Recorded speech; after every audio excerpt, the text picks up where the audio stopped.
The Red Sowing is the penultimate episode of season 2, and it was a fun time because this one belongs to the dragons. Claiming them, riding them, watching them eat people, we saw it all. Also, Daemon is still at Harrenhal, Aegon is almost walking, Rhaenyra is finally doing something, while Alicent goes camping? Lots to talk about. Hey everyone, I'm Mariana, this is Impression Blend, and welcome back to another House of the Dragon episode breakdown and review. I'm talking about everything that happened, what worked, what didn't, and how it all compares to the book, Fire and Blood. Spoilers for this episode and everything leading up to it, but as always, no spoilers for any of the future events from the book.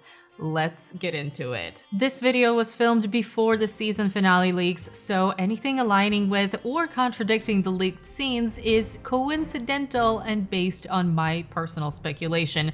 Please put spoiler warnings in the comments if you're going to discuss the leaks. Thank you. This episode was definitely one of the highlights of the season, and even though there still are some very questionable things happening, they are completely overshadowed by the Red Sowing in the second half of the episode and by how unexpectedly great Oscar Tully is. I enjoyed it a lot, and many of you did as well, saying that you loved it, and some of you even going as far as saying it was your favorite of the season. And honestly, I get it. It moved the story forward, and we actually got a good balance of things this time around. We got to see new dragons, we got to see some pretty horrifying action, we got to see top-tier political maneuvering, and we got a few very important character moments. It was a very Team Black focused episode, and I definitely missed the castle intrigue of Team Green, but there is so much to enjoy here, and it looks like we're really gearing up for a big finale. We open on Driftmark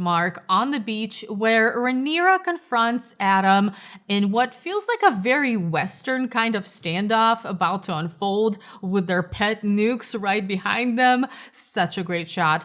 Adam immediately bends the knee though, which Rhaenyra is suspicious of at first, but then quickly accepts him. You know what I'm suspicious of though? Westeros apparently inventing zippers and putting them on boots. Or is time travel confirmed? You tell me. Jokes aside, what's interesting is that when she asks him about his parentage, Adam describes his father as no one of consequence, deliberately not revealing himself as Corlys's son. I wonder if this will lead to an awkward conversation later on, but at the moment it feels like, since Adam is clearly unhappy that his father ignores him, he chooses not to recognize him either, and instead rely on his own worth and ambition. We do see a brief interaction between Adam and Corlys later in the episode, where apparently Corlys says the warmest thing he's ever said to his son. Well done. We are clearly still far from him even potentially legitimizing his two bastards, but hey, at least he noticed Adam this time around. I don't know, guys. They have wasted Corlys's character in general this season. It's sad, and now in these past 2 episodes, he's the most pointless Hand of the Queen. These interactions with his sons now aren't really highlights either. He also has a scene with Alan where he implies he could try to claim a dragon like his brother did, but Alan says, I am of Sultan's Sea. I yearn for nothing else. Now what could that mean, I wonder? Where have we heard this before? Driftmark must pass to Salt and Sea. Now, in the book, Alan actually does try to claim a dragon. He goes after the wild dragons, first Grey Ghost, then Sheep Stealer, but is unsuccessful. However, since they decided to move Sheep Stealer to the Vale in the show, this plotline no longer makes sense, and honestly, I think it's fine to have these two brothers go after different things. They still need more personality though, and Corlys needs something to do because I don't think the series is doing the best job showing how important the Velaryons are, particularly to Rhaenyra's cause. But speaking of Rhaenyra, her determination to find new dragonriders is reinvigorated after seeing Adam claim sea smoke. She is also very much under the influence of Mysaria now. We see her skip a council meeting to consult with Mysaria instead, instead, which is not a great move.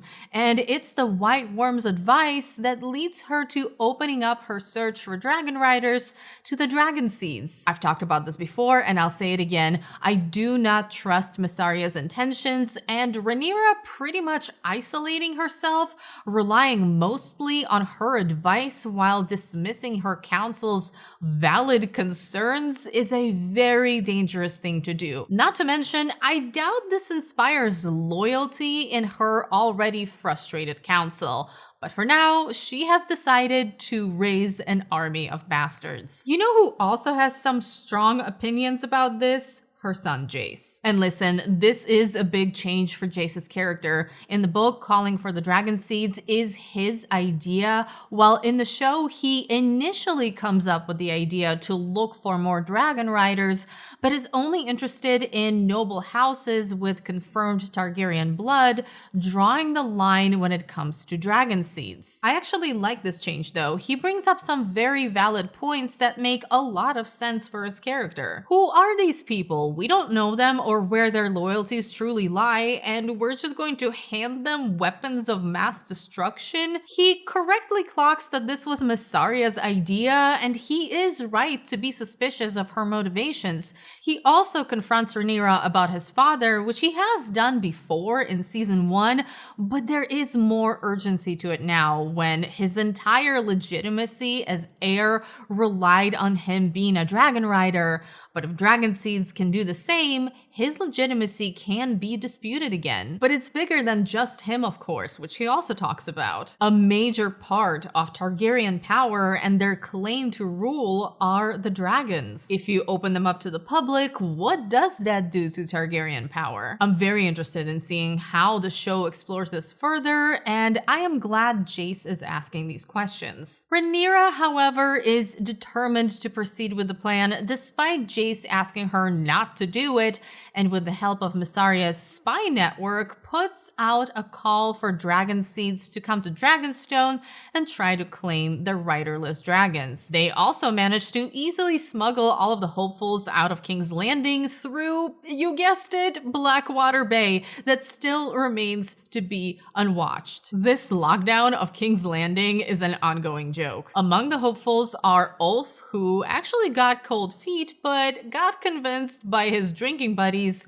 and Hugh Hammer, whose daughter apparently died off screen. We also learned that Hugh is the son of Sarah Targaryen, a very scandalous daughter of King Jaehaerys and Queen Alicent, which actually ties into Hugh becoming the rider of Vermithor later in the episode, as Vermithor's only previous rider was King Jaehaerys. This obviously is a bigger deal to book readers than it is to show-only viewers, but it is a fun nerdy detail, and it does reinforce the idea that blood does matter when it comes to claiming dragons. It's not the only thing that matters, but it's clearly a big part of the equation. Let's talk about the Red Sowing though, and Rhaenyra turning to the dark side. Rhaenyra greets the dragon seeds at Dragonstone wearing a fabulous dress, mind you, but as she's about to lead them into the Dragonmont, the Dragon Keepers tell her what she's doing is blasphemy. The dragons are the last magic of old Valyria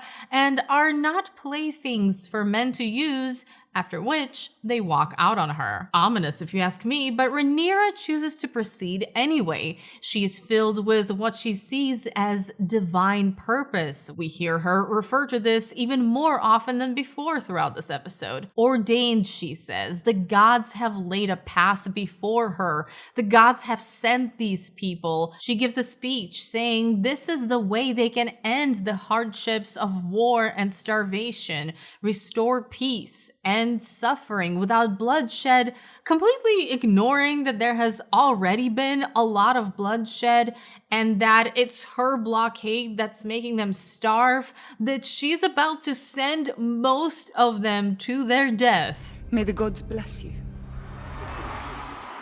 Happy Hunger Games, and may the odds be ever in your favor.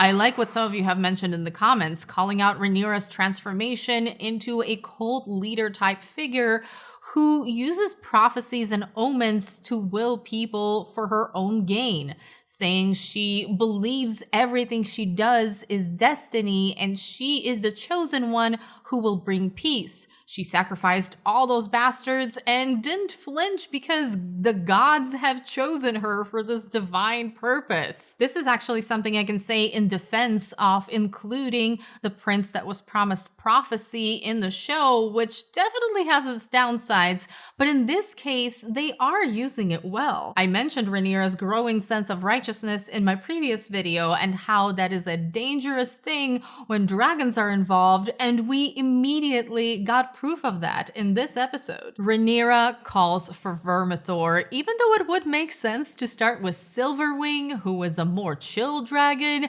But okay, she gets Vermithor, kind of calms him down, and without giving the dragon seeds any real instructions, leaves them to it while she goes to watch from her VIP balcony. Absolute chaos ensues because Vermithor, of course, decides these people look like a great afternoon snack and proceeds to kill most of them. The guards block the doors on Rhaenyra's orders, which is brutal, and Rhaenyra herself doesn't flinch as she watches the small folk get roasted and eaten. To her, all of this is worth it, but I'm sure the survivors will remember how they were treated. All that being said, I like that Rhaenyra is finally getting more interesting. That she's not only becoming a more active character after doing pretty much nothing this entire season, but that the show writers are actually willing to give her more darkness, which aligns closer with her character from the book. This scene is insane, epic, and horrifying.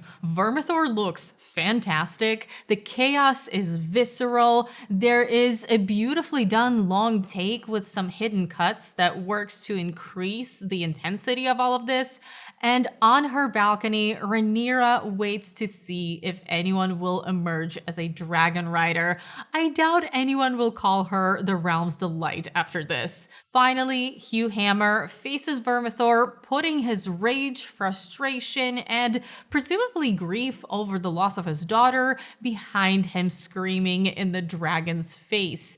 And that's how the two of them bond. I loved that shot, but it is in stark contrast to Ulf, who essentially stumbles upon Silverwing, barely misses stepping on the dragon's eggs, and is pretty much ready to die.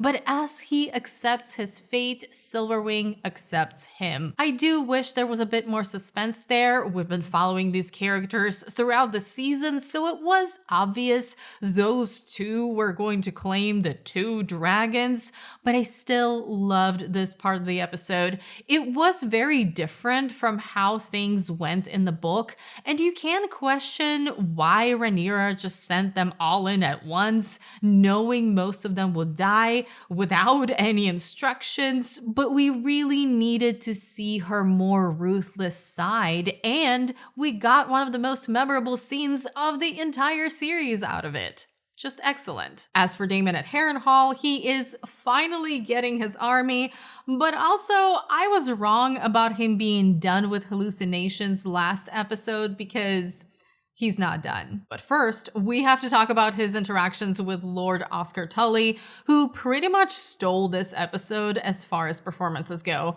This kid knows how to play the Game of Thrones, and he plays it well. While he fully intends to honor his grandfather's oath to Viserys and Rhaenyra, and he is on board with helping Daemon get his army of rivermen, he knows just commanding them to bend the knee isn't going to work. Notice how he addresses Daemon as my king when they're alone, but my prince in front of the river lords. He knows exactly how to work them, and I love the moment when Daemon tries to correct him, but Oscar says, "Will you have our army or not?" else. You want this army, Daemon? This is how we're going to have to do it. And we know Daemon, he will do what it takes to get what he wants. Chop off the head of Willem Blackwood, who just followed his orders to do some war crimes? No problem. The end justifies the means, and that is the decisive Daemon that has been missing for most of this season. Now, I do still feel like they went overboard, making him look weak and incompetent in these past few episodes. That doesn't feel right for his character, considering what we know about him from season 1, but he is working with a completely different crowd of people, and the scene with Oscar in particular was really great stuff. He shows himself willing to recognize the atrocities that have been done and respect the call for justice from the River Lords, which seals the deal. As for Oscar, he is a really fun addition to the cast this season. The actor is doing great, and the character is smart and not afraid to speak his mind. I do really hope we get to see more of him in the future. As for that vision, we do get another scene of Daemon and Viserys, and I am so done with this. They are really hammering things in for the people in the back, and I just don't appreciate the lack of subtlety, even beyond the fact that this whole Daemon wanting the crown thing is silly to begin with. We get it. The crown is a burden. We did this last episode. We have been doing this for most of this season. And if you've seen season 1, none of this should be new information to begin with. To me, this hallucination was completely unnecessary, and I think if we had less of them in general and put this one into the previous episode, I would have been less annoyed. But seeing it here, going over this yet again, can we please be done? I don't need any visions in the finale, please. I swear to the old gods and the new. No thank you. I can't believe I called it in my episode 3 video that he was going to be stuck here for the rest of the season. Would have loved to be wrong about this one, but oh well. Quick update on the Vale. Rhaenyra and Daemon's sons are on their way to Gay Abandon, the ship that's supposed to take them to Pentos, but while Rhaena is supposed to accompany them, she instead takes off to look for Sheepstealer. Realistically, in the world of Ice and Fire, as George R. R. Martin writes it, there should be serious consequences for a decision like this. But will there be? I'm not sure, and I have a feeling we're not going to find out until season 3. Meanwhile, at King's Landing, Aegon is trying to walk ahead of schedule. Listen, he's still in rough shape, but all things considered, he is recovering very well and a lot faster than I expected. It was also interesting to see Orwyle and Larys working together, demonstrating why you really shouldn't alienate your council like Aemond has done and like Rhaenyra is doing. Larys is clearly on a mission to get the king up and functional as soon as possible, saying, It will be long before he may rest again. I also found the conversation between Larys and Ironrod very interesting, where neither of them wants to deliver the news of Sea Smoke having a new rider to Aemond. Larys seems to brush it off as an unconfirmed rumor, but I think there's something more interesting going on here. We know Larys is supporting Aegon over Aemond, and this conversation may be him and Ironrod actively agreeing to keep it from Aemond. Why? I'm not sure. Are they trying to make him look bad? Are they trying to get the king out of King's Landing while Aemond is distracted? Are they plotting something else? But one thing is clear. Out of anything else they could have shown, they chose to focus on this conversation. And we know that if Larys thinks something should be left unsaid, he has his reasons. What do you guys think this was about? As for Alicent, I just can't with her storyline. The way this series has failed her character is absolutely wild.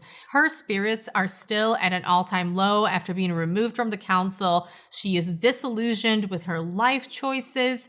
So she decides to go camping to the Kingswood. You know, there's a war going on, her son is in very rough shape and surely could use some support. Her other son is a psycho, might try to murder her older son. Her daughter is presumably still grieving the loss of her own son who was killed in front of her. But it's fine. It's a great time to vibe in the forest for a couple of days, enjoy nature, swim in the lake, wash away your sins, I guess. Like, what are we doing here? Listen, I don't want to rant about this, and I could for a while, but this is why you stick with the source material. They have absolutely annihilated her character, her motivation, her personality. For what reason? Because they were too scared to make her unlikable? Well, nobody likes her now in the first place. Because they wanted to take her in a different direction, except they kind of forgot to write a compelling character here, so she's just kind of useless this entire season because they don't know what to do with her. Riveting storytelling. Anyway, there's a quick Green Council scene as well where we learn that the Hightower army is having some issues on the way because of the allies of House Beesbury, but also some good news that Prince Daemon will be joining the fight soon because his dragon Viserion has taken to wing. Prince Daemon hype continues. Will we see him in the finale because his dragon is in the trailer? Or are they just going to tease us with a dragon from far away? Probably that. This meeting gets cut short though because a dragon is spotted over King's Landing. It's Ulf riding Silverwing, having the time of his life. Aemond gets on Vhagar to chase him, shout out to his very smooth horse mounting moves, but as he gets closer to Dragonstone, he also sees Syrax and Vermithor, realizing that Rhaenyra has new dragonriders, which makes him turn Vhagar around. Awesome final shot of Rhaenyra with 3 dragons behind her, giving Aemond that come and get me look. It's really not looking good for the Greens at the moment, and the power balance has definitely shifted, with Rhaenyra gaining new battle-ready dragons and Daemon getting an army in the Riverlands. While the Greens do technically have Helena's dragon, Dreamfire, I really doubt Helena is going to fly to battle, even though we hear Aemond urging her to do so in the trailer. Viserion is a younger dragon, as glorious as she is, and there is still no word about the state of Sunfire. Really hoping to get an update on him in the finale. So if there ever was an opportune time for Rhaenyra to attack King's Landing, this is it. But will she actually do it? That remains to be seen. Episode 7 was very good, and while it doesn't look like we're getting that rumored second battle this season, the sowing of the seeds more than made up for it. I do have some concerns about the finale and the way they have sidelined certain characters throughout the season or made them into one-dimensional caricatures, but I'm going to hold my commentary until I actually see episode 8 because the preview, I'm not going to lie, it looked pretty damn exciting. I can't wait. But what did you guys think about the Red Sowing? Let me know in the comments below. And if you missed my review of the previous episode, I have it right here ready for you to watch next.